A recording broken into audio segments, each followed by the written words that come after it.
Master, regular, and Platinum. So I'm not, like, obviously the Platinum is a lighter version, lighter green, lighter orange.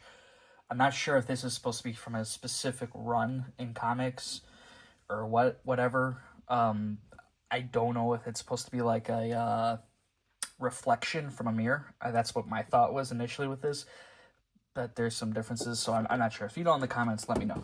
And then in the back, get this nice artwork here. The Mirror Master in this, though, is completely different from the actual figure you see here. You can see the collar and everything, the helmet, everything's different. So I don't know if it was in the plans to make this version a Platinum or not. I don't know, but we'll go and take a look at the figures out of their boxes. Figures now out of the box, you can definitely see the differences in between the two. Before we get into the figures itself, though, let's talk about the gun accessories. So you think maybe the guns are exactly the same. No, they are slightly different. The Platinum one has like almost like a purplish tint to it. I'm not really sure what the deal is. It's a lighter silver, while the other one's more like a cool blue steel type look. So yeah, let's go and just take a close look for sculpt. So here, see, very beautiful head sculpt. Kind of wished we had a few extra head sculpts with this guy a little bit, but that is all good in the hood. Then we got some very nice sculpted helmet here. So you can see here, very well done. For his little collar piece here, it is loose. It's not meant to be like glued down or anything, which I think it should have been, just because it's not like we're going to do much with it. However, you could potentially, let's see if I can take this guy's head off. There we go. And let's see if I can put it back on, see how the head looks without the collar. It is going to take just a minute. There we go. So here's the figure without the collar piece, which I gotta say, it works pretty well here too. I think this is actually very nice. Oops, let's see. There we go. So yeah, that's the head without the collar piece. I mean, the collar piece is probably better with it. I think, though, because they're able to do this, I feel like the Platinum was meant to be this guy.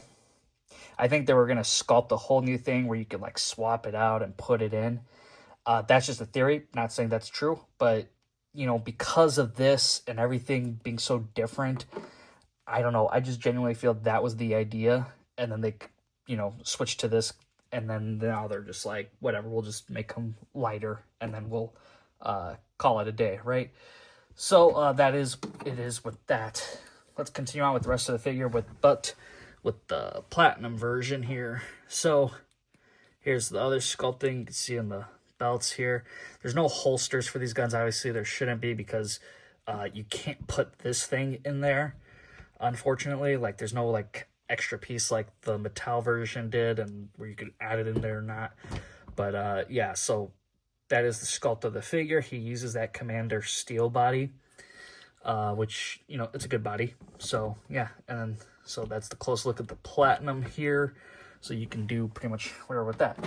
Since I forgot to talk about the hands, so both figures come with ungloved and gloved hands. So that's actually a nice throw-in. I like that, so we can kind of get a certain version if that's what you desire. I was going to do the comparison next to just the regular release, but because the orange is like, it feels to me, it's like in between the two. It feels like they just got mixed together.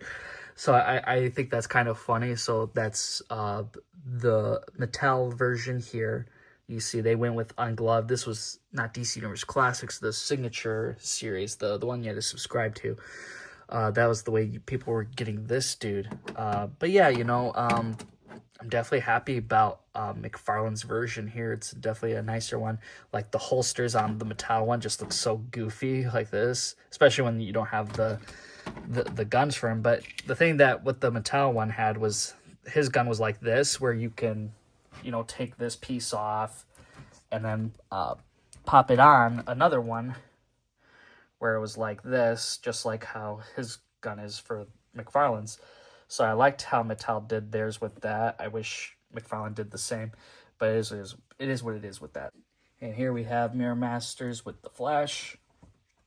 Here is the regular Mirror Master with my Flash Rogues. Probably where I'm going to end up displaying him. Got to figure out where to put that Platinum version now. Overall, I think this is a fantastic figure to add to your collection, especially if you're a fan of the Flash or just DC world building. Mirror Master is essential to that. So, he's a great figure. I kind of wish he was a red Platinum, though, just because I feel like the Platinum version of this was very unnecessary. Actually, I would have preferred if this was a character swap. Like, I think they could have done Heat Wave with some changes. Maybe another character, maybe remove some of the belt stuff, and you can maybe make it like Trickster or something. I don't know. Or just another character. I think this character did not need to have a Platinum. That's the only downside about it. I think that it is cool to have it because he is Mirror Master. You should see multiples, but then again, I don't know.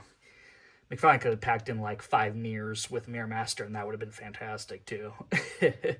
But yeah, overall, good figures to have. I certainly enjoyed it. I wish there just was some more stuff with it. So if you are trying to get this guy, he's at GameStop, Best Buy, Target. No, take that back. Not Target, Walmart.